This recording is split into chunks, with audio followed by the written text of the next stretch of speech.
Hello பீபர்ஸ், welcome to filmi craft. நான் உங்கள் அருண். இந்த எபிசோடில் கிராணி படம் எப்படி இருக்குது அப்படின்னா இங்கே நம்ம பார்க்க போகிறோம். இந்த படத்துடைய கதை என்ன அப்படின்னு கேட்டிங்கன்னா, தமிழ்நாடு கேரளாவுடைய பார்டரில் இருக்கக்கூடிய ஒரு கிராமம்.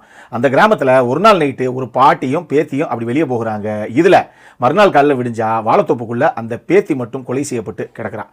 இது ஏதோ ஒரு மிருகம் தான் தாக்கிருச்சு போல, இது என்ன நினச்சுன்னு தெரியல அப்படின்னு சொல்லி போலீஸுக்கு இன்ஃபர்மேஷன் கொடுக்குறாங்க எல்லாரும். முதல்ல சிங்கமொழியும் இன்னொரு 1-2 பேர் சேர்ந்து முதல் ஸ்பாட்டுக்கு வர்றாங்க. அங்கே அவர் ஒரு ஹெட் கான்ஸ்டபிளாக இருக்கிறாப்புல. அதுக்கப்புறம் தான் எஸ்ஐயான நம்ம கதாநாயகனுடைய என்ட்ரியை.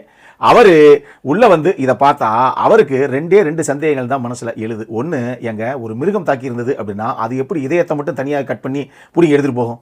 அப்போ இது ஒரு மிருகத்துடைய வேலை இல்லை, இதுக்கு பின்னாடி வேற யாரோ இருக்கிறாங்க அப்படிங்கிற சந்தேகம் நம்பர் 1 அவருக்கு. 2வது, ஆமாம் பாட்டியும் பேத்தியும் சேர்ந்தான நைட்டு வெளியே போனாங்க.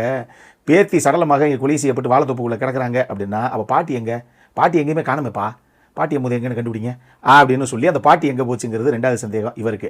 இதுக்கப்புறம் இந்த கதையில் என்னதான் நடந்தது அப்படிங்கிறது தான் இந்த படத்துடைய மொத்த கதையை. இந்த படத்தை பொறுத்தளவுக்கு சின்ன வயசில் இந்த அம்புலி மாமா கதைகள்லாம் படிச்சுப்போம் இல்லையா, கிட்டத்தட்ட அந்த மாதிரி ஒரு சுவாரஸ்யமான கதைக்களம் தான் இது.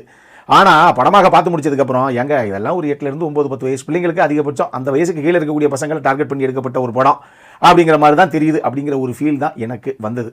கிட்டத்தட்ட 100 வருஷமாக அடுத்தடுத்து இல்லை அப்பப்போ அந்த ஊருக்குள்ளே நிகழக்கூடிய கொலைகள் இது எல்லாமே ஒரு 9 to 10 வயசு நிரம்பிய சின்ன பசங்க தான். அதுலேயும் அவங்களுடைய அதை கொலை செய்யப்பட்டதுக்கப்புறம் அவங்களுடைய இதயம் மட்டும் காணாமல் போகுது அப்படிங்கிற அந்த ஒரு மர்மம்.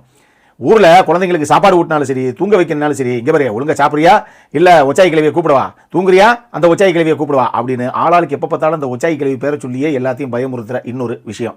உண்மையாகவே அந்த ஒச்சாய் கிழவி இருக்குதா?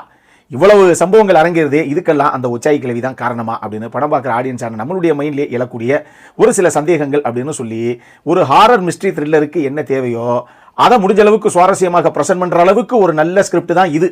ஆனால் அது கதையாக இருந்தால் பார்த்தது, அதை ப்ரெசென்ட் பண்ணும் இல்லையா அவங்க. படத்தை பொறுத்தளவுக்கு முக்கியமான கதாபாத்திரங்கள் அப்படிங்கிறது ஒரு 3 தான். 1 வடிவுக்கரசி, இன்னொன்று திலீபன், 3வது சிங்கம்புலி. கஜராஜா அப்படி இன்னொரு சப்போர்ட்டிங் காஸ்ட் நிறைய இருக்காங்கன்னு வச்சுக்கோங்களேன். ஆனால் இந்த 3 கதாபாத்திரங்கள் தான் முக்கியமான கதாபாத்திரங்கள். இந்த 3 கதாபாத்திரங்கள்லேயே எக்கச்சக்கமான பிரச்சனைகள் இருக்குது. முதல்ல வடிவுக்கரசி நீங்கள் எடுத்துக்கிட்டீங்க அப்படின்னா அவங்களுக்கு இந்த படத்தில் டைலாக்கே கிடையாது. எதுவாக இருந்தாலும் வெறும் ரியாக்ஷன்ஸில் முக பாவனைகள்லேயே தான் ஒரு கோவப்படுறது, லாத்திரப்படுறது அப்படிங்கிற எல்லா விஷயத்தையும் அவங்க எக்ஸ்பிரஸ் பண்ணணும். ஆனால் அன்ஃபார்ச்சுனேட்லி அவங்களுக்கு ஒரு ப்ராஸ்தட்டிக் மேக்கப் ஒன்று பண்ணி வச்சிருக்காங்க இந்த படத்தில். படம் ஆரம்பிச்சு ரொம்ப நேரமாக ஆமாம் வடிவுக்கரசியமாகவே படத்தில் காணா அப்படின்னு ரொம்ப நேரமாக நம்ம தேடிக்கிட்டு இருக்கோம்.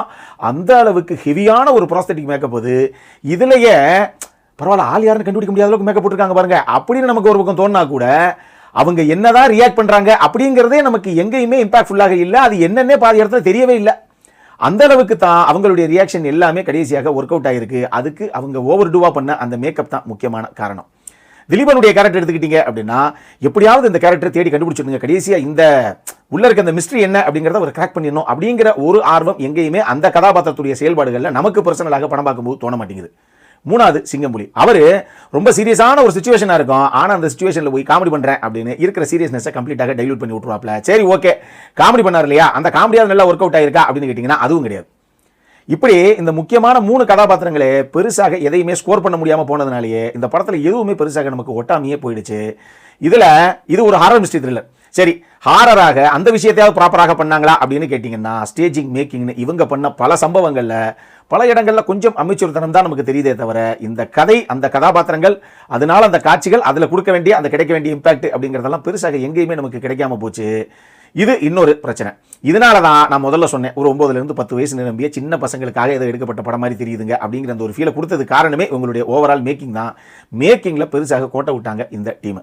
இதை தாண்டி வடிவுக்கரசியுடைய கதாபாத்திரம் எதை நோக்கித்தான் செயல்படுது, கடைசியாக எதை அடையணும் ஆசைப்படுதுன்னு நினைக்கிறதெல்லாம் ஓகே தான்.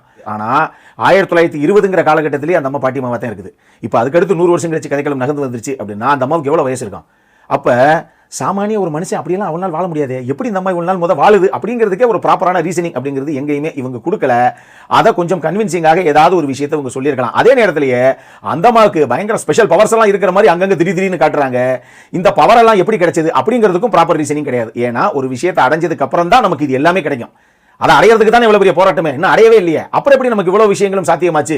அதாவது இவ்வளோ நாள் வாழ்றது, இவ்வளோ பவர்ஃபுல்லாக பல விஷயங்கள் எல்லாம் பண்ணுறது அப்படிங்கிறதெல்லாம் எப்படி அப்படிங்கிறது நமக்கு சரியாக சித்தரிக்கப்படவே இல்லை இந்த படத்தில். இந்த படம் பார்த்து மொத்தமாக முடிச்சாச்சு, அப்பா ஓகே படம் முடிஞ்சிருச்சு அப்படின்னு பார்த்தா அப்போ தான் அது இன்ட்ரோல் பேக் அப்படின்னு போடுறாங்க. அடேங்கப்பா, என்ன மொத்த படம் ஓடுற டைமில் இப்போ தான் இன்ட்ரோல் பிளாக் விடுறாங்க அப்படிங்கிற அளவுக்கு இந்த படம் பயங்கர லென்த்து. டெஃபினட்டாக கிறிஸ்பாக இவங்க கொஞ்சம் அங்கங்கே எதையாவது கை வச்சு இந்த கதையை இன்னும் கிறிஸ்பாக கட் பண்ணியிருக்கலாம். இந்த படத்தில் டப்பிங் லிப்ஸிங் இஷ்யூவும் பல இடங்களில் அங்கங்கே இருக்கத்தான் செய்து பல கதாபாத்திரங்களுக்கு லிப்பு பெருசாக சிங்காகவே கிடையாது. இதை தாண்டி திலீபனுடைய கதாபாத்திரத்துக்கு பிரதாபன் அப்படின்னு சொல்லி அவருக்கு பேருன்னு சொல்லி பின்னாடி லேட்டர் பார்ட்டில் அவங்க வந்து ரிவீல் பண்ணுறாங்க. ஆனாலும் முதல்ல அவர் யூனிஃபார்மில் ஒரு பேட்ஜ் ஒன்று இருக்கும். அந்த பேட்ஜில் அவருடைய அந்த எஸ்ஐயுடைய அந்த பேட்ஜில் அவருக்கு வேலுசாமி அப்படிங்கிற பேரு தான் இருக்கிற மாதிரி தெரியுது. அதை இவங்க பிளர் பண்ணி வச்சிருக்காங்க கம்ப்ளீட்டா. ஏன்னா சிங்கம்புலியுடைய பேட்சில் அவர் பேர் என்ன அப்படிங்கிறது தெளிவாக தெரியுது. ஆனால் திலீபனை காட்டும் போது அந்த பேட்சை பிளர் பண்ணி வச்சிருக்காங்க. எனக்கு தெரிஞ்சு முதல்ல வேலுசாமி அப்படிங்கிற பேரில் தான் ஆரம்பிச்சிருப்பாங்க போல தெரியுது.